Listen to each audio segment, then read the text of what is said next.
Hello dear student, तो कैसे हैं आप लोग। आपका फिर से स्वागत है टीपीएस वोटरा की ऑनलाइन क्लासेज में। जैसा कि आपको पता है, हम एक्सक्रिएटरी सिस्टम ऑफ ह्यूमन का अध्ययन कर रहे हैं, मानव के उत्सर्जन तंत्र का अध्ययन कर रहे हैं। हमने मानव का उत्सर्जन तंत्र पढ़ लिया था, ठीक है ना, कि इसमें कौन कौन से ऑर्गन होते हैं। इसके अलावा हमने नेफ्रॉन की संरचना का अध्ययन भी कर लिया था। आज जो हम पढ़ने जा रहे हैं वो बहुत ही महत्वपूर्ण टॉपिक है, वो है उत्सर्जन तथा मूत्र निर्माण की क्रियाविधि, यूरिन फॉर्मेशन। ये जो मूत्र का निर्माण है वो कैसे होता है उसके बारे में हम पढ़ने वाले हैं। तो आज का जो हमारा टॉपिक है बहुत ही इंपॉर्टेंट है, उत्सर्जन तथा मूत्र निर्माण की क्रियाविधि। तो सबसे पहले तो कुछ सामान्य सी जानकारी है जिसको हम देख लेते हैं, इसके बाद हम इस क्रियाविधि को समझेंगे, ठीक है ना। ध्यान से देखना वीडियो, आपको सारी चीज़ें एकदम बिल्कुल क्लियर हो जाएंगी। जैसा कि आपको पता है भाई, हम कैसे प्राणी हैं। अगर हमारी बात करें तो आपका आंसर क्या होगा, हम कैसे प्राणी हैं, यूरियोटेलिक। हम कैसे प्राणी हैं, यूरियोटेलिक, अर्थात नाइट्रोजनी अपशिष्ट पदार्थ के रूप में हम किसका करते हैं उत्सर्जन, यूरिया का करते हैं उत्सर्जन। किसका करते हैं उत्सर्जन, यूरिया का। ये आपको पता है, ठीक है ना। अब ये जो यूरिया है, ध्यान रखना, इसका जो निर्माण होता है वो कहाँ होता है, ध्यान रखना, यकृत में होता है, लीवर में। यूरिया का निर्माण कहाँ पे होता है, यकृत में। बताया हुआ मैंने आपको यकृत के कार्य में। वही ये जो यकृत है उसमें किसका निर्माण होता है, यूरिया का निर्माण होता है, ठीक है ना। तो अब ये जो यकृत में जो यूरिया का निर्माण होता है, वो जो यूरिया वाला जो ब्लड है, रुधिर है, वो यकृत सिरा के माध्यम से, किसके माध्यम से, यकृत सिरा के माध्यम से कहाँ पे आ जाता है, पश्च महाशिरा में आ जाता है। खडाल दिया जाता है उसको, पश्च महाशिरा में डाल दिया जाता है। ध्यान से सुनना। और पश्च महाशिरा आपको पता है किस में खुलती है, किस में लेके जाती है उसको, वृक्क में लेके जाती है। किस में लेके जाती है, वृक्क में लेके जाती है। और वृक्क में क्या होता है, रक्त का क्या होता है, शुद्धिकरण होता है। जो यूरिया युक्त रुधिर है उसमें से यूरिया या अन्य जो अशुद्धियां हैं, अन्य जो उत्सर्जी पदार्थ है, उनको क्या निकाल दिया जाता है, बाहर निकाल दिया जाता है। ये जो काम है वो कहाँ पर होता है, वृक्क में होता है, ठीक है ना। अर्थात वृक्क में क्या होता है, रक्त का शुद्धिकरण होता है। क्या होता है, रक्त का शुद्धिकरण, ठीक है ना। अर्थात जो यूरिया युक्त रुधिर है उसमें से यूरिया को क्या निकाल दिया जाता है, बाहर निकाल दिया जाता है, जिसको कहते हैं मूत्र निर्माण। ये वाली जो प्रोसेस है वो प्रोसेस क्या कहलाती है, मूत्र निर्माण कहलाती है, ठीक है ना। अब आप ये मत कहना कि सर रक्त का शुद्धिकरण तो फेफड़ों में होता है। तो ध्यान रखना, ये मैंने आपको बताया था, लंग्स, फेफड़े, फुफ्फुस, वहां पर ध्यान रखना रक्त का गैसीय शुद्धिकरण होता है। वहां पर रक्त का कैसा शुद्धिकरण होता है, गैसीय शुद्धिकरण। अर्थात जो रक्त में CO2 होती है ना, उसको बाहर निकाल दिया जाता है और ऑक्सीजन उसमें क्या होती है, मिल जाती है। वो काम कहाँ पे होता है, लंग्स, फेफड़ों में। और ये जो वृक्क है वहां पर क्या होता है, आयनिक शुद्धिकरण होता है। अर्थात जो रुधिर है उसमें जो यूरिया है, यूरिक अम्ल है, ठीक है ना, इसके अलावा क्रिएटिनिन है, जितने भी सारे उत्सर्जी पदार्थ है ना, उनको अलग किया जाता है वृक्क में। तो फेफड़ों में भी रक्त का क्या होता है, शुद्धिकरण होता है, और वृक्क में भी क्या होता है, रक्त का शुद्धिकरण होता है। लेकिन यहाँ पर कैसा होता है, गैसीय शुद्धिकरण, क्योंकि आपको पता है जो रक्त में जो CO2 होती है उसको अलग किया जाता है फेफड़ों के द्वारा। और जो वृक्क में क्या किया जाता है कि जो यूरिया होता है ब्लड में, यूरिक अम्ल होता है, क्रिएटिनिन होता है, उसको अलग किया जाता है, ठीक है। तो इतना आपको क्लियर हो गया। भाई हम कैसे प्राणी हैं, यूरियोटेलिक प्राणी हैं, जो यूरिया का उत्सर्जन करते हैं। और यूरिया का जो निर्माण है वो कहाँ पर होता है, यकृत में होता है। अब ये यकृत में जो यूरिया युक्त रुधिर है उसको यकृत शिरा के माध्यम से कहाँ डाल दिया जाता है, पश्च महाशिरा में। और ये जो पश्च महाशिरा है वो यूरिया युक्त रुधिर को कहाँ लेके जाती है, वृक्क में। और वृक्क का निर्माण किससे होता है, नेफ्रॉन से। और नेफ्रॉन में क्या होता है, रक्त को छाना जाता है, रक्त का शुद्धिकरण होता है, ठीक है ना। और उसमें से जो यूरिया, यूरिक अम्ल, जितने भी सारे उत्सर्जी पदार्थ है उनको निकाल दिया जाता है। और इस प्रोसेस को क्या कहा जाता है, मूत्र निर्माण कहा जाता है। क्या कहा जाता है, इसको मूत्र निर्माण कहा जाता है, ठीक है। तो पहली बात तो मूत्र निर्माण क्या होता है वो आपको क्लियर हो गया। अब हम देखते हैं ये मूत्र निर्माण होता कैसे, इसकी क्रियाविधि के बारे में जानते हैं, ठीक है ना। तो ध्यान रखना, ये जो मूत्र निर्माण की जो क्रियाविधि है इसको हम 3 भागों में डिवाइड कर सकते हैं, ठीक है ना। ये मूत्र निर्माण की क्रियाविधि है या उत्सर्जन की जो क्रियाविधि है उसको हम 3 चरणों में बांट के अध्ययन कर सकते हैं। 3 चरणों में बांट के कैसे अध्ययन कर सकते हैं, ठीक है ना। पहला जो चरण है, तो ध्यान रखना, मैं लिख देता हूं यहाँ पर, वो है अल्ट्राफिल्ट्रेशन, या उसको कहा जाता है परानिस्यंदन। एक एक स्टेप को ध्यान से देखना। पहला जो स्टेप है उसका नाम क्या है, परानिस्यंदन। इसको कहा जाता है अल्ट्राफिल्ट्रेशन। क्या कहा जाता है इसको, अल्ट्राफिल्ट्रेशन कहा जाता है, ठीक है ना। दूसरा जो स्टेप है वो है चयनात्मक पुनः अवशोषण, दूसरा जो चरण है उसका नाम क्या है? चयनात्मक पुनः अवशोषण। इसको कहते हैं सेलेक्टिव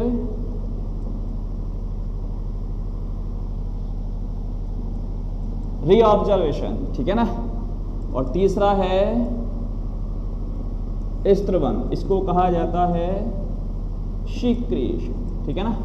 इन 3 चरणों के अंतर्गत हम मूत्र निर्माण की क्रियाविधि का अध्ययन करेंगे। परानिस्यंदन, अल्ट्राफिल्ट्रेशन, चयनात्मक पुनः अवशोषण, सेलेक्टिव रीऑब्जर्वेशन और स्त्रवन सीक्रेशन, ठीक है ना। ये 3 जो स्टेप है, 3 जो चरण है, उनका अध्ययन करेंगे हम किसके अंतर्गत? मूत्र निर्माण की क्रियाविधि। अर्थात मूत्र निर्माण की क्रियाविधि को हम इन 3 चरणों के अंतर्गत पढ़ने वाले हैं। अब मूत्र निर्माण होता कैसे, उससे पहले हम एक आरेख डायग्राम बनाते हैं जिससे आपको सारा पूरा क्लियर हो जाएगा अच्छी तरीके से। तो ध्यान से देखना इस चित्र को आप, ठीक है ना। जैसे आपने नेफ्रॉन का डायग्राम बना रखा है, वही नेफ्रॉन कैसा होता है जो मैंने आपको बता दिया इससे पहले वाले लेक्चर में। ये नेफ्रॉन का प्रारंभिक भाग है जिसको क्या कहा जाता है, आपको बताया ना, बॉमन सैम्पुट कहा जाता है। ये ग्रीवा वाला भाग है और ग्रीवा वाले भाग के बाद ये कौन सा वाला भाग आता है? पीसीटी। और पीसीटी के बाद क्या आता है आपको पता है ना, हेनले का लूप। अब ये जो हेनले का लूप होता है इसमें एक मोटी भुजा होती है और एक इसका जो खंड है थोड़ा पतला सा भी हो जाता है ऐसे, ठीक है ना, इस प्रकार से।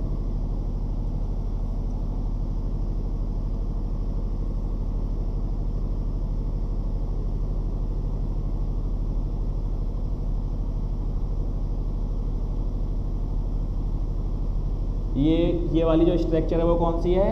डीसीटी।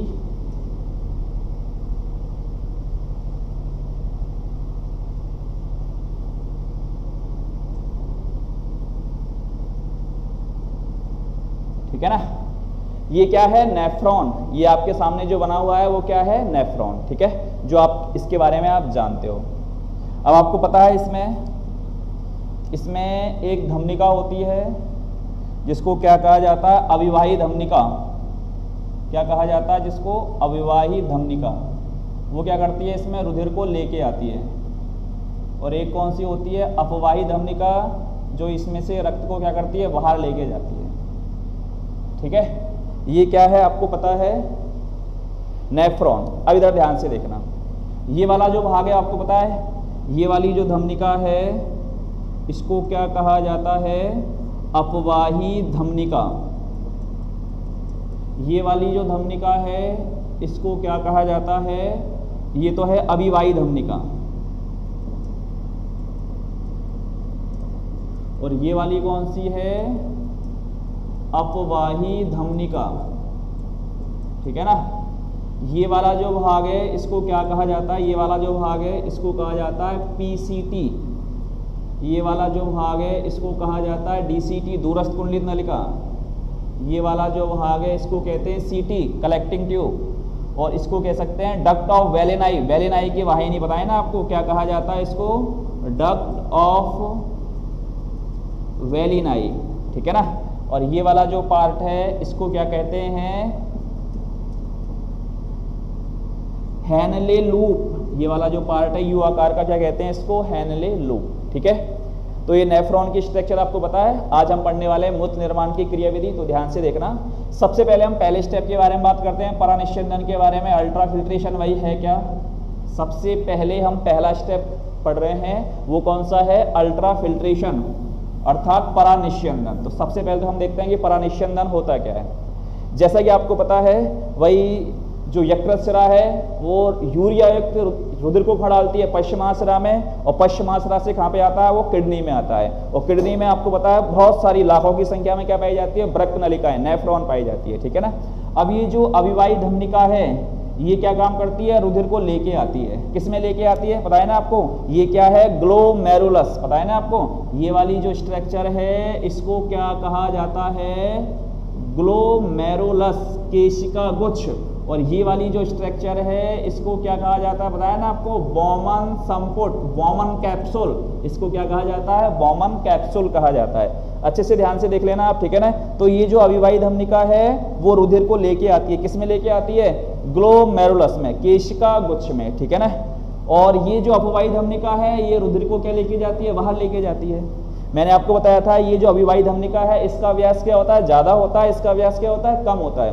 अर्थात जितना रुधिर इसके अंदर आ रहा है उतना इससे बाहर नहीं निकल पाता, क्योंकि इसका व्यास कम होता है, इसका व्यास क्या होता है, ज़्यादा होता है। तो रुधिर ज़्यादा आ रहा है और रुधिर बाहर की ओर क्या निकल रहा है, कम निकल रहा है, ठीक है ना। तो इसके कारण ध्यान रखना, ये जो ग्लोमेरुलस है कि इसका गुच्छ है, यहाँ पर क्या लगता है, एक प्रेशर लगता है। क्या लगता है यहाँ पर, एक प्रेशर इस जगह पर, क्योंकि आपको पता है जितना रक्त आ रहा है उतना वही बाहर नहीं निकल पा रहा। तो इस कारण से यहाँ पर क्या लगता है, ग्लोमेरुलस जो है ना वहाँ पर क्या लगता है, एक प्रेशर लगता है, दाब लगता है। वो जो प्रेशर है उसको ध्यान रखना, उस प्रेशर को कहा जाता है GHP। उस प्रेशर को क्या कहा जाता है, GHP। GHP का पूरा नाम है वो आपको ध्यान रखना, ग्लोमेरुलर, ठीक है ना, हाइड्रोस्टैटिक प्रेशर। इसको अच्छे से ध्यान रखना, क्या कहा जाता है उसको, ग्लोमेरुलर हाइड्रोस्टैटिक प्रेशर, ठीक है ना। GHP होता क्या है, ये जो अभिवाही धमनिका है ना इसमें जो ब्लड आ रहा है यूरिया युक्त, ठीक है ना। तो ये जो ग्लोमेरुलस है, क्योंकि जितना रक्त आ रहा है उतना बाहर नहीं निकल पा रहा, तो इस कारण से ये जो ग्लोमेरुलस है, ये जो ब्लड आ रहा है उस पर क्या डालता है, दबाव डालता है। अर्थात ये जो रक्त आ रहा है उस पर क्या पड़ेगा, प्रेशर पड़ेगा कि नहीं पड़ेगा। तो ये जो अभिवाही धमनिका में अर्थात कि इसका गुच्छ में ये जो ग्लोमेरुलस में जो रुधिर आ रहा है वो क्या डालता है, प्रेशर डालता है, ठीक है ना। प्रेशर जो डालता है उस प्रेशर को क्या कहते हैं हम, GHP। ध्यान रखना, ग्लोमेरुलर हाइड्रोस्टैटिक प्रेशर। और इसकी जो वैल्यू होती है, इसका जो मान होता है वो ध्यान रखना 55 mmHg होता है। इसकी जो वैल्यू होती है, इसका जो मान होता है मतलब GHP का वो कितना होता है, 55 mmHg। तो ध्यान रखना आपकी जो RBSc की बुक है उसमें इसका जो मान है वो 70 mmHg दिया गया है, जो गलत है, ठीक है ना, ध्यान रखना। तो वहाँ से आप मत देखना इसको। तो ये जो GHP है इसकी जो वैल्यू है वो कितनी होती है, 55 mmHg, ठीक है ना। अब GHP है क्या, ग्लोमेरुलर हाइड्रोस्टैटिक प्रेशर। तो ग्लोमेरुलर हाइड्रोस्टैटिक प्रेशर है क्या, अर्थात ये जो इसका ये वाला जो पार्ट है, कौन सा, मेलपीगी बॉडी, मेलपीगियन काय। तो मेलपीगियन काय में ये वाला हिस्सा कौन सा, ग्लोमेरुलस। तो इसमें जो रुधिर आ रहा है ना वो प्रेशर डालता है, वो क्या डालता है, प्रेशर डालता है, ठीक है ना। वो जो प्रेशर डालता है उस प्रेशर को हम क्या कहते हैं, GHP, ग्लोमेरुलर हाइड्रोस्टैटिक प्रेशर। और इस प्रेशर की जो वैल्यू होती है, इसका जो मान होता है वो कितना होता है, 55 mmHg, जो आपको अच्छे से ध्यान रखना है, ठीक है ना। अब ध्यान से देखना इसको आप। अब इस जगह पर मैंने क्या बताया था आपको, पॉडोसाइट सेल्स पाई जाती है। भाई ये जो बॉमन कैप्सूल है इसकी जो आंतरिक सतह है इसमें क्या पाई जाती है, कुछ पॉडोसाइट सेल्स पाई जाती है। और ये जो पॉडोसाइट सेल्स है वो ग्लोमेरुलस के साथ मिलकर किसका निर्माण करती है, ग्लोमेरुलस कला का। बताया था ना मैंने आपको, किसका निर्माण करती है, ग्लोमेरुलस कला का निर्माण करती है। और ये जो ग्लोमेरुलस जो कला है वो किसकी भांति काम करती है, छलनी की भांति। इसमें असंख्य छोटे छोटे क्या होते हैं, छिद्र होते हैं, जो इसकी पारगम्यता को क्या करते हैं, बढ़ाते हैं, ठीक है ना। पॉडोसाइट सेल्स और ये जो ग्लोमेरुलस है ये दोनों मिलकर क्या बनाती है, ग्लोमेरुलस कला, जो एक छलनी की भांति कार्य करती है, जिसमें असंख्य क्या होते हैं, छोटे छोटे क्या होते हैं, छिद्र होते हैं, ठीक है ना। तो अब यहाँ पर क्या बन गई, छलनी बन गई। यहाँ पर क्या बन गई, भाई छलनी बन गई। अब ध्यान रखना, ये जो इसमें अभिवाही धमनिका के द्वारा ये जो ग्लोमेरुलस में जो रुधिर आ रहा है, अभिवाही धमनिका के द्वारा ग्लोमेरुलस में जो क्या आ रहा है, रुधिर आ रहा है, वो इस छलनी से छलकर किसमें आएगा भाई, किसमें आएगा, ये बॉमन संपुट की जो गुहा है, कैविटी दिखाई दे रही है ना आपको दो झिल्लियों के मध्य में, इसमें आ जाएगा, ठीक है ना। लेकिन ध्यान रखना, ये जो अभिवाही धमनिका के द्वारा ग्लोमेरुलस में जो रुधिर आ रहा है, जो छनकर इसमें आ रहा है, किसमें, बॉमन संपुट की गुहा में। तो ध्यान रखना, उसमें से ये जो रुधिर कणिकाएं होती है, क्या होती है, रुधिर कणिकाएं, जो आप जानते हो, ठीक है ना। इसके अलावा रुधिर में पाई जाने वाली प्रोटीन, इसके अलावा क्या, रुधिर में पाई जाने वाली प्रोटीन, रुधिर प्रोटीन, वो छनकर नहीं आती। अर्थात कोलाइडी जो पदार्थ होते हैं, जो कोलाइडी पदार्थ हो जानते हो ना, कोलाइडी पदार्थ, ठीक है ना। तो ये जो रुधिर आ रहा है ग्लोमेरुलस में, इसमें से छनकर किस में आएगा, ये बॉमन संपुट की गुहा में आएगा। छनकर क्यों आएगा वो आपको पता है, क्योंकि यहाँ पर क्या पाई जाती है, ग्लोमेरुलस कला, वो कैसे बनी वो आपको पता है, ठीक है ना। तो ये जो छनकर आ रहा है इसको कहेंगे हम फिल्ट्रेट। क्या कहेंगे, ये जो छनित्र आया है ना छनकर, इसको हम कहेंगे फिल्ट्रेट, या इसको हम कहेंगे ग्लोमेरुलर फिल्ट्रेट। क्या कहते हैं इसको, ग्लोमेरुलर फिल्ट्रेट। फिल्ट्रेट मतलब जो छनकर आया है, या इसको कहा जाता है ग्लोमेरुलर निस्यंद कहा जाता है, ठीक है ना। तो मैंने क्या बताया आपको, ये जो ब्लड आया है इसमें, ठीक है ना, छनकर इसमें आ गया, लेकिन इसमें से क्या क्या नहीं छनता, रुधिर कणिकाएं और रुधिर प्रोटीन, रुधिर में पाई जाने वाली प्रोटीन अर्थात कोलाइडी पदार्थ इसमें से छनकर नहीं आते। अब ये जो कोलाइडी पदार्थ इसमें से छनकर इसमें नहीं आए भाई, इसमें से ये जो कोलाइडी पदार्थ इसमें से छनकर नहीं आए, वो क्या करते हैं, एक विपरीत दिशा पर, अर्थात ये जो ग्लोमेरुलस के अंदर जो रुधिर भरा हुआ है ना, इसके विपरीत दिशा में एक प्रेशर उत्पन्न करते हैं। कौन, कोलाइडी पदार्थ। कौन कौन, रुधिर कणिकाएं और रुधिर प्रोटीन। ये क्या करते हैं, एक विपरीत दिशा में एक प्रेशर उत्पन्न करते हैं, और जो विपरीत दिशा में जो प्रेशर उत्पन्न किया जाता है उस प्रेशर का नाम है वीकॉप। उस प्रेशर का नाम क्या है, वीकॉप। इसको कहते हैं ब्लड कोलाइडी ऑस्मोटिक प्रेशर, ठीक है ना, रक्त कोलाइडी परासरणी दाब। क्या कहते हैं इसको, ब्लड कोलाइडी ऑस्मोटिक प्रेशर, इसको कहा जाता है, मैं आपको लिख देता हूं यहां पर, रक्त कोलाइडी परासरणी दाब। क्या कहते हैं इसको, रक्त कोलाइडी परासरणी दाब। वीकॉप उत्पन्न किया जाता है। तो ध्यान रखना, पहली बात तो ये जो वीकॉप है वो किसके द्वारा उत्पन्न किया जाता है, ये जो रक्त है, ठीक है ना, इसमें से छनकर तो कुछ यहां पे आ गया, जिसको क्या कहेंगे हम, ग्लोमेरुलर फिल्ट्रेट, निस्यंद, लेकिन कुछ पदार्थ छनकर नहीं आते, कोलाइडी पदार्थ, जैसे कौन कौन कौन, रुधिर कणिकाएं और रुधिर प्रोटीन।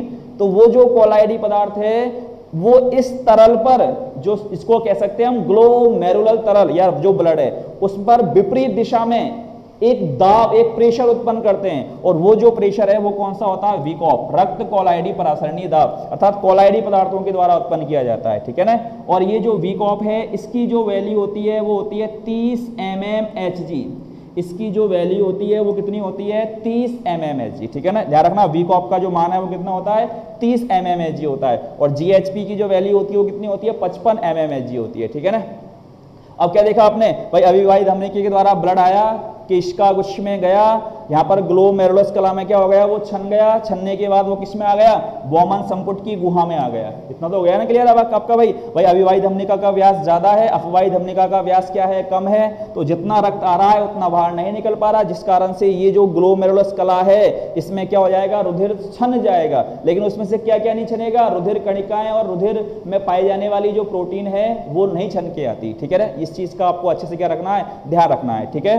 तो मैंने क्या कहा था आपसे कि ये जो इसमें ग्लोमेरुलस में जो रुधिर आया है वो एक प्रेशर उत्पन्न करता है, क्योंकि जितना आ रहा है उतना बाहर नहीं निकल पा रहा, तो उसके कारण एक प्रेशर उत्पन्न किया जाता है। जो ग्लोमेरुलस में जो रुधिर आया है उस प्रेशर को क्या कहते हैं, GHP, ग्लोमेरुलर हाइड्रोस्टैटिक प्रेशर, ठीक है ना।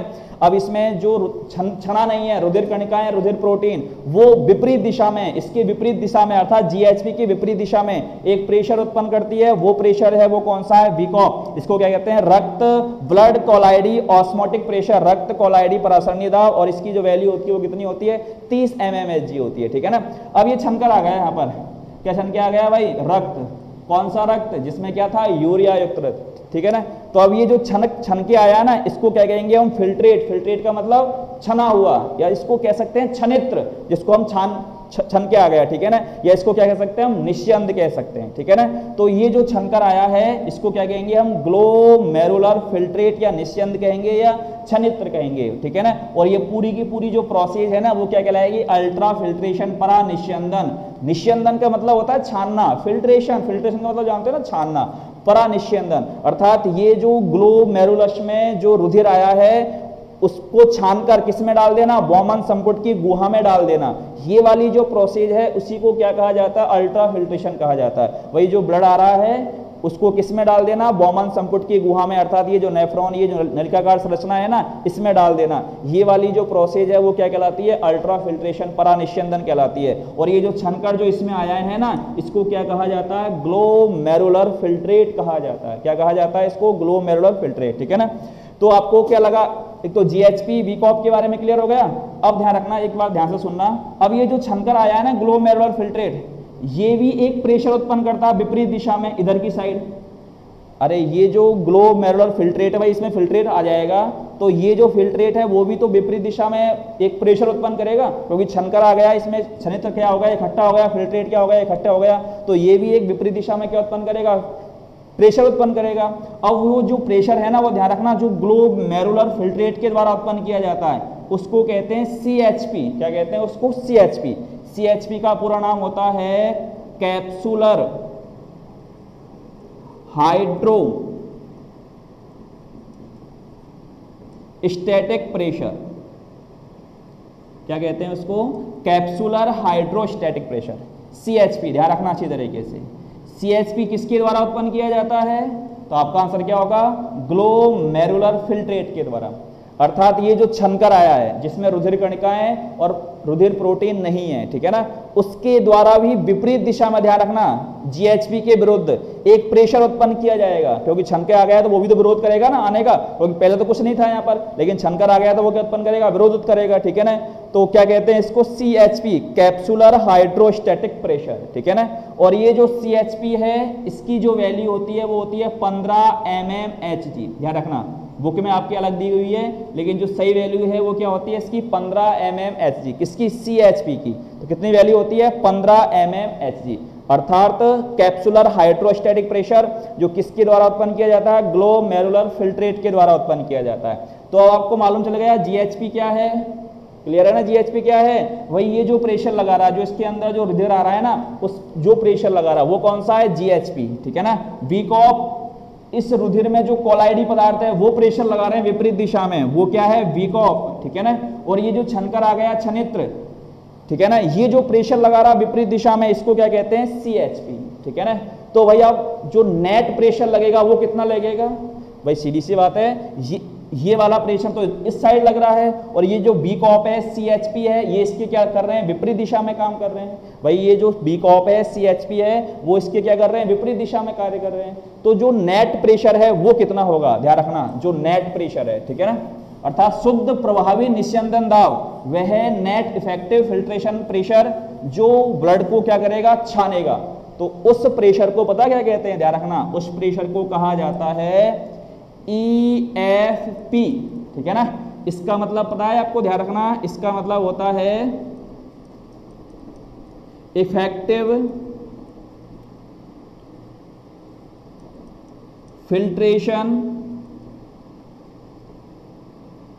प्रेशर। इसका मतलब क्या होता है, EFP का मतलब क्या होता है, इफेक्टिव फिल्ट्रेशन प्रेशर, शुद्ध प्रभावी निस्यंदन दाब। इसके आगे हम लगा सकते हैं नेट, ठीक है ना, कुल कितना लगेगा, शुद्ध जो प्रेशर लगेगा वो कितना लगेगा, क्योंकि GHP कितना लग रहा है, 55 mmHg, वीकॉप कितना लग रहा है, 30 mmHg, और ये जो आपको लगाया था CHP वो कितना लग रहा है, 15 mmHg। तो जो प्रेशर लगेगा नेट, जिसको क्या कहेंगे हम, EFP, अर्थात इफेक्टिव फिल्ट्रेशन प्रेशर, अर्थात वह प्रेशर, वह फिल्ट्रेशन प्रेशर जो इफेक्टिव है किसको छानने के लिए, इस ब्लड को छानने के लिए। तो उसकी वैल्यू क्या होगी, तो उसकी वैल्यू कैसे निकालोगे, पता है ना आपको, GHP, ये तो क्या है, टोटल जो प्रेशर लग रहा है इस दिशा में, ठीक है ना।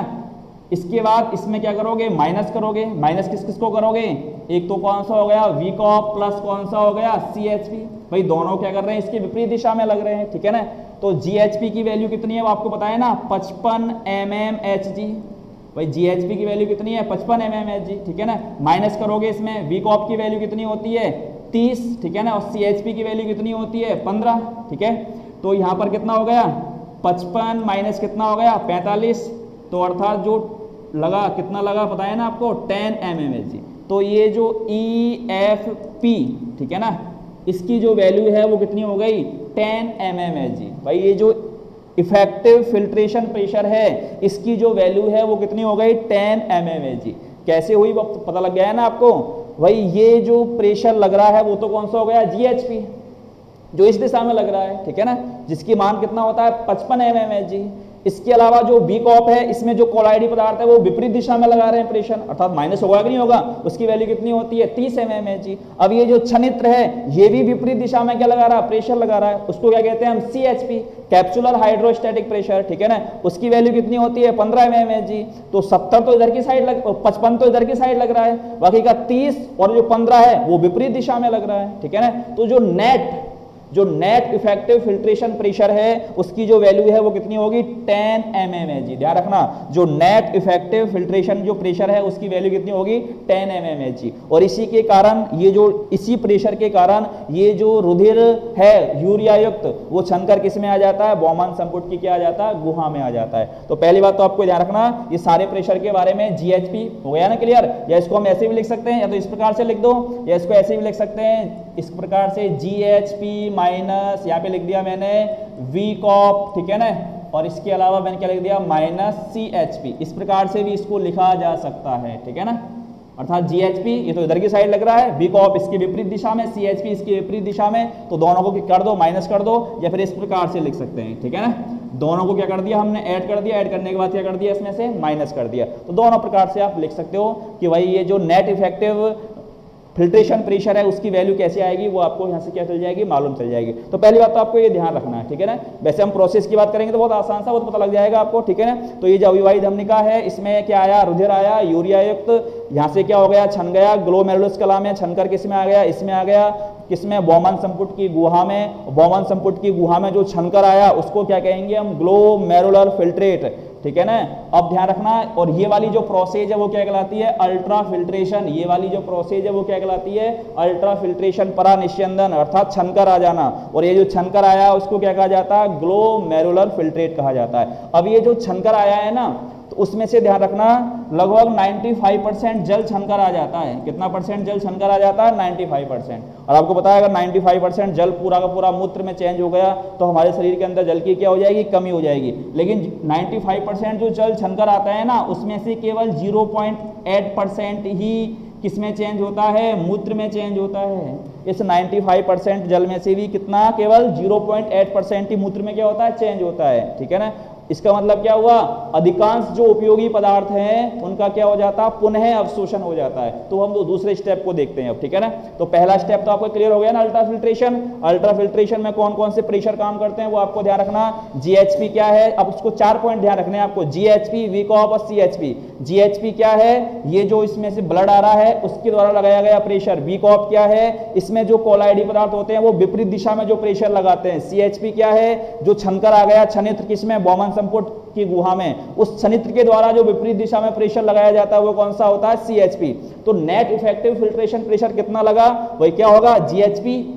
दोनों क्या हो जाएंगे, माइनस हो जाएंगे, क्योंकि GHP इस साइड लग रहा है, ये विपरीत दिशा में लग रहे हैं। तो GHP जो है इसमें इन दोनों क्या कर दो, माइनस कर दो। तो नेट इफेक्टिव कितना आएगा, 10 mmHg, ठीक है ना। तो इसको आपको क्या रखना, ध्यान रखना है। पहला स्टेप हो गया क्लियर आपका, अल्ट्रा फिल्ट्रेशन, अर्थात ये जो छनने की जो क्रिया है इसी को क्या कहा जाता है, अल्ट्रा फिल्ट्रेशन कहा जाता है। और जो छनकर जो बौमन संपुट की जो गुहा में आता है उसे क्या कहा जाता है, ग्लोमेरुलर फिल्ट्रेट कहा जाता है, ठीक है ना। अब हम दूसरे स्टेप के बारे में बात करते हैं। दूसरा जो स्टेप है वो है, आपको पता है, चयनात्मक पुनः अवशोषण। दूसरा जो स्टेप है वो कौन सा है, चयनात्मक पुनः अवशोषण। अब इसको ध्यान से देखना, वही ये जो छनित्र छनकर आया है ना, इसमें उपयोगी पदार्थ भी है और कुछ लाभदायक हानिकारक पदार्थ भी है। जो छनकर आया है उसमें कुछ उपयोगी पदार्थ है और कुछ उत्सर्जी पदार्थ भी है। जैसे उत्सर्जी पदार्थ के बारे में बात करें तो इसमें यूरिया है, यूरिक अम्ल है और क्रिएटिनिन है। ध्यान रखना, उत्सर्जी पदार्थों के बारे में बात करें तो मुख्य रूप से तो क्या है, यूरिया है, इसके अलावा क्या है, यूरिक अम्ल है कुछ मात्रा में, और इसके अलावा क्या है, क्रिएटिनिन। तो ये तो क्या है, उत्सर्जी पदार्थ। ये तो क्या होते हैं, उत्सर्जी पदार्थ। इनको तो भाई बाहर निकालना जरूरी है, क्योंकि इनको तो बाहर निकालना है, इसी के लिए तो ये प्रोसेस हो रही है, ठीक है ना। लेकिन ये जो छनित्र छनकर आ रहा है इसमें इन उत्सर्जी पदार्थों के साथ साथ कुछ उपयोगी पदार्थ भी छनकर आ जाते हैं। कैसे पदार्थ छनकर आ जाते हैं, उपयोगी पदार्थ, जैसे एमिनो एसिड हमारे लिए उपयोगी है, इसी प्रकार से ग्लूकोज है, इसके अलावा विटामिन है, ठीक है ना। इसके अलावा जल, आपको पता है 95% कितना आ गया,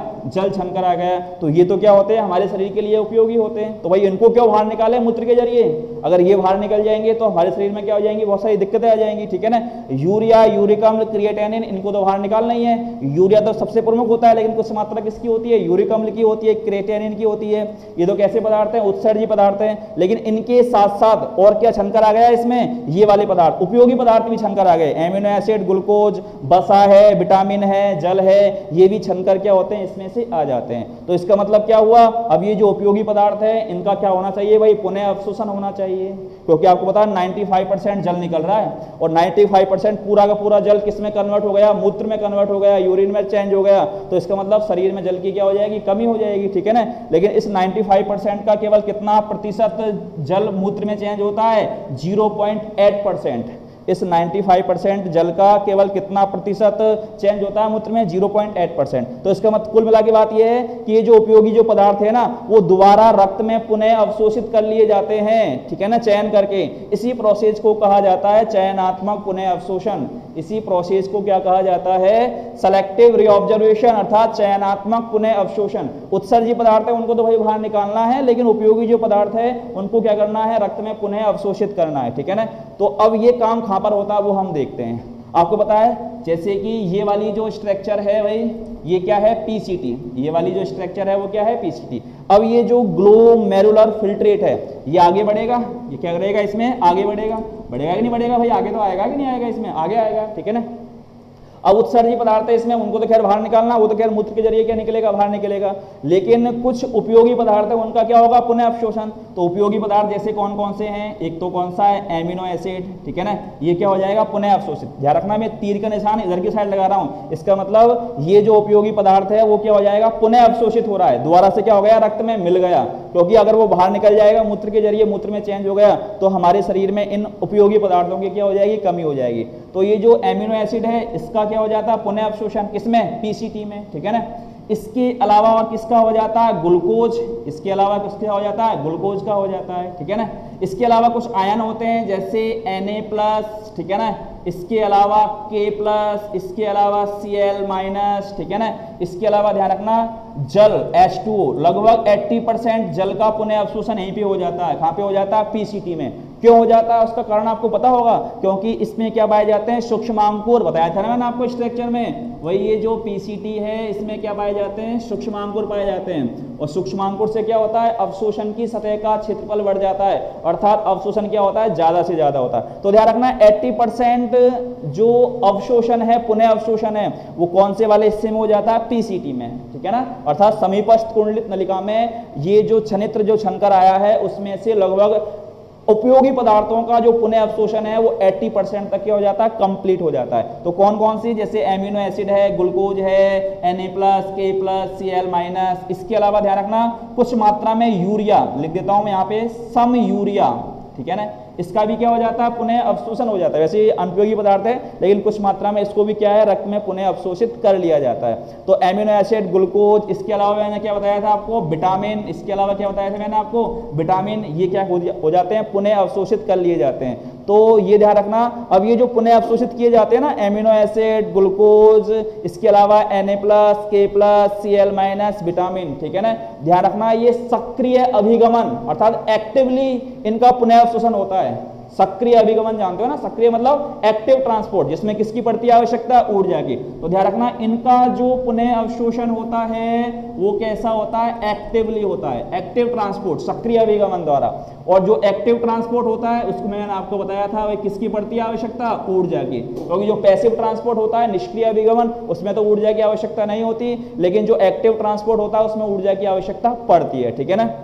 तो ये वाला जो हिस्सा है पीसीटी का, इसमें 80% क्या हो जाता है? पुनः अवशोषण हो जाता है। कौन कौन से उपयोगी पदार्थों का होता है पुनः अवशोषण? वो आपको पता लग गया। Amino acid, glucose, Na+, K+, Cl-, ये कुछ आयन है, विटामिन है, इनका क्या हो जाता है? पुनः अवशोषण। और कौन से मेथड से होता है? किस प्रकार से होता है? एक्टिवली होता है। और जब एक्टिवली होगा इसका मतलब क्या होगा? उसमें किसकी पड़ेगी आवश्यकता? ऊर्जा की पड़ेगी आवश्यकता। और ये जो H2 है ना, जल जो बाहर निकलेगा, ध्यान रखना वो परासरण द्वारा आएगा।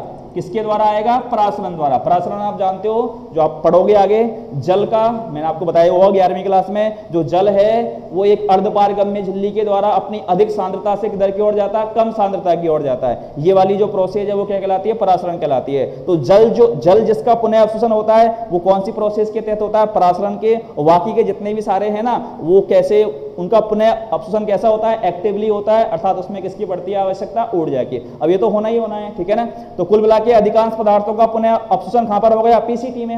अब देखो ये छनित्र कहां जाएगा फिर बाद में? आपको लूप ऑफ हेनले, अर्थात हेनले के लूप में जाएगा भाई। इसके बाद ये जो छनित्र है वो किस में जाएगा? हेनले के लूप में जाएगा। अब हेनले के लूप की एक तो भुजा ये रही, ये वाली जो भुजा है वो कौन सी? अवरोही भुजा। और ये वाली भुजा कौन सी है? आरोही भुजा। ध्यान रखना ये वाली भुजा तो कौन सी है? जो ऊपर से नीचे की ओर आ रही है, अवरोही भुजा। और ये नीचे से किधर की ओर जा रही है ऊपर की ओर, ये वाली कौन सी हो गई, आरोही भुजा हो गई, ठीक है ना। अब ध्यान रखना ये जो भुजाएं होती है ना, इनका कुछ हिस्सा मोटा होता है, कुछ हिस्सा कैसा होता है, पतला होता है। यू आकार की होती है, वो तो आपको पता है, हेनले का लूप, ठीक है ना। तो ये वाला जो खंड है मोटा खंड है, ये वाला कैसा है, पतला खंड है, ये पतला खंड है आरोही भुजा का, और ये कैसा खंड है, मोटा खंड है। ये आपको क्लियर हो गया ना। अब ध्यान रखना ये जो आरोही अवरोही भुजा है जो ऊपर से नीचे की ओर आ रही है, ठीक है ना। ध्यान रखना ये जो लवण होते हैं ना, साल्ट होते हैं, ठीक है ना, Na+, इसके अलावा Cl-, ठीक है ना, इनके लिए तो कम पारगम्य होती है, इनके लिए तो क्या होती है, ये कम पारगम्य होती है। और जो जल होता है उसके लिए अधिक पारगम्य होती है, जो जल होता है उसके लिए क्या होती है, ये अधिक पारगम्य होती है। ध्यान रखना ये जो अवरोही भुजा है हेनले के लूप की, वो साल्ट अर्थात Na+, Cl-, इनके लिए तो क्या होती है, कम पारगम्य, और जल के लिए क्या होती है, अधिक पारगम्य। तो जल इसका मतलब क्या होगा, बाकी का जो बचा हुआ जल वो क्या हो जाएगा, अवशोषित होगा, उसका क्या होगा, पुनः अवशोषण होगा। कौन से वाले में, अवरोही भुजा में, ठीक है ना।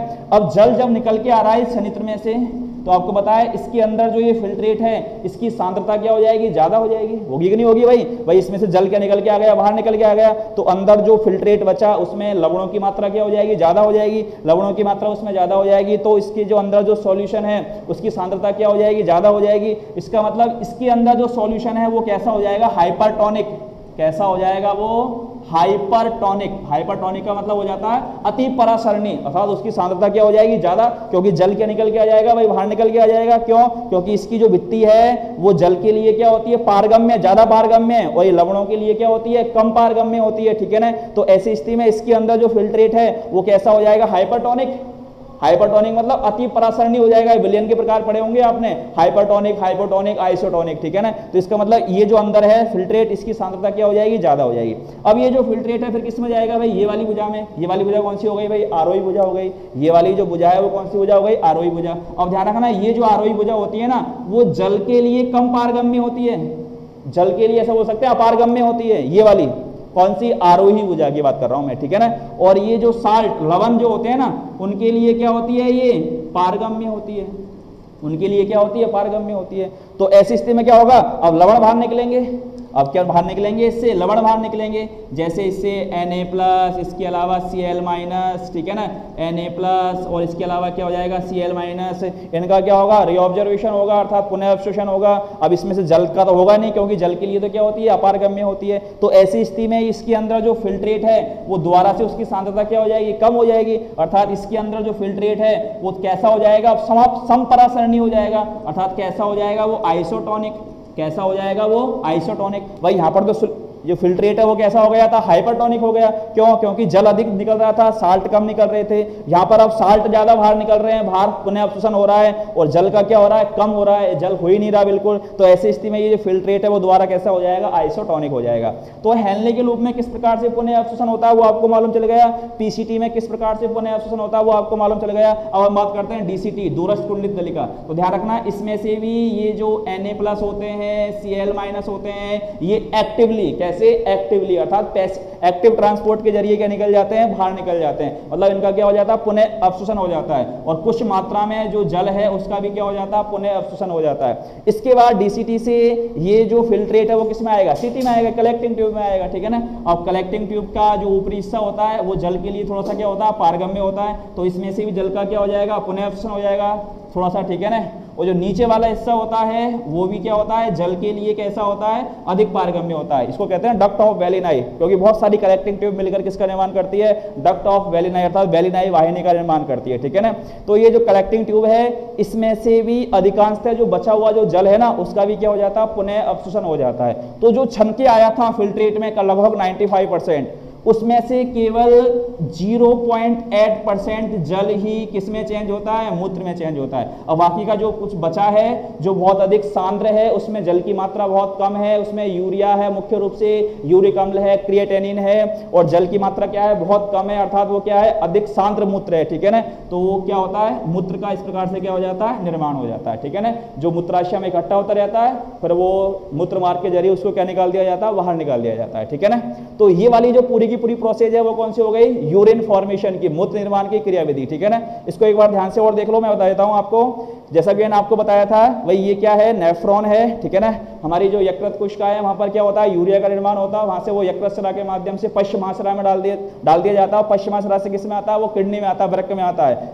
और वृक्क में क्या पाए जाते हैं, कई सारे बहुत सारे नेफ्रॉन पाए जाते हैं जिनमें क्या होता है, मूत्र का निर्माण होता है, यूरिन फॉर्मेशन होता है। तो जैसा कि मैंने आपको बताया था ये अविवाहित धमनिका है, ये ब्लड को लेके आएगी, कैसा ब्लड लेके आएगी, ये यूरिया युक्त, ठीक है ना। तो ये जो ग्लोमेरुलस है वहां पर क्या हो जाएगा, ये छन जाएगा, क्योंकि वहां पर क्या पाई जाती है, ग्लोमेरुलस कला। उसका निर्माण कैसे हुआ आपको पता है, इसकी आंतरिक सतह पर क्या पाई जाती है, पोडोसाइट सेल्स, जो ग्लोमेरुलस के साथ मिलकर क्या बनाती है, ग्लोमेरुलस कला, जो छलने की भांति कार्य करती है, ठीक है ना। अब ये जो इसमें ये जो तरल आ रहा है उसके द्वारा क्या उत्पन्न किया जाता है, जो मैंने आपको बता दिया, जीएचपी, ग्लोमेरुलर हाइड्रोस्टैटिक प्रेशर, की जो वैल्यू होती है वो कितनी होती है, 55 mmHg, ठीक है ना। अब उसमें रुधिर कणिकाएं और रुधिर प्रोटीन छनती नहीं है, तो वो जो कोलाइडी पदार्थ होते हैं वो भी एक विपरीत दिशा में एक प्रेशर उत्पन्न करते हैं, उसको क्या बोलते हैं, वीकॉक, अर्थात ब्लड कोलाइडी ऑस्मोटिक प्रेशर, जिसकी वैल्यू कितनी होती है, 30 mmHg होती है। और इसके अलावा जो ये छनकर आता है, छनित्र फिल्ट्रेट, उसके द्वारा भी एक प्रेशर उत्पन्न किया जाता है, उसको क्या बोलते हैं, CHP, कैप्सुलर हाइड्रोस्टैटिक प्रेशर, ठीक है ना। और ये जो कैप्सुलर हाइड्रोस्टैटिक प्रेशर है इसकी जो वैल्यू होती है वो कितनी होती है, 15 mmHg।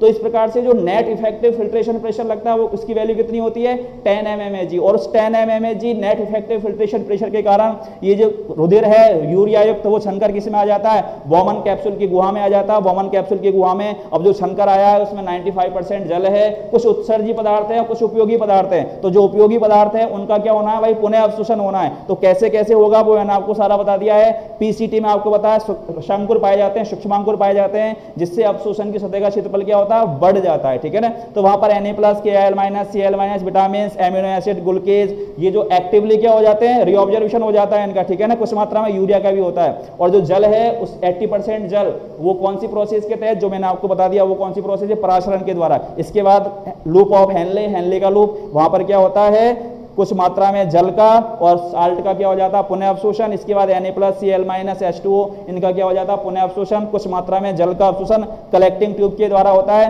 बाकी का मतलब कुल मिला के लास्ट में 0.8% ही जल बचता है मूत्र में, ठीक है ना। बाकी क्या होता है उसमें मुख्य रूप से यूरिया, इसके अलावा यूरिक एसिड, इसके अलावा क्रिएटिनिन, ठीक है ना। और उससे क्या बन जाता है, मूत्र बन जाता है, ठीक है ना। एक चीज तीसरा जो स्टेप और वो देख लेते हैं हम। तीसरा जो स्टेप है वो है स्त्रवन का, सीक्रेशन का। इसमें क्या होता है कि ये जो छनकर आया है ना, इसके अलावा ध्यान रखना हमारे शरीर के रक्त के अंदर कुछ और भी अशुद्धियां रह जाती है, जैसे कुछ पिगमेंट्स होते हैं, रंगाकण जानते हो ना, वर्णक पिगमेंट्स, ठीक है ना, वो छनकर नहीं आते। कुछ औषधियां होती है वो छनकर नहीं आते। हिपोरिक अम्ल होता है, इसके अलावा कुछ मात्रा में यूरिक अम्ल होता है, वो छनकर नहीं आता, ठीक है ना। तो उसको क्या किया जाता है, इसके चारों ओर जो रुधिर नलिकाएं पाई जाती है नेफ्रॉन के चारों ओर, वो क्या कर देती है, उसको किसमें डाल देती है, ये जो नेफ्रॉन है, वृक्क नलिका है, इसकी गुहा में डाल देती है। तो ये वाली जो प्रोसेस है वो क्या कहलाती है, सीक्रेशन, स्त्रवन कहलाती है, ठीक है ना। तो इस प्रकार से यूरिन का क्या हो जाता है, निर्माण हो जाता है, मूत्र का क्या हो जाता है, निर्माण हो जाता है, जिसको हमने 3 चरणों में पढ़ा है। ध्यान रखना, अल्ट्राफिल्ट्रेशन अर्थात परानिस्यंदन, चयनात्मक पुनः अवशोषण, तीसरा जो स्टेप है वो कौन सा है, स्त्रवन। इसके बारे में आपको ध्यान रखना है, ठीक है। क्लियर हो गया पूरा, ध्यान से देखोगे तो सारी चीजें आपको क्या हो जाएंगी, क्लियर हो जाएंगी। ओके, थैंक्स, आज के लिए बस इतना ही।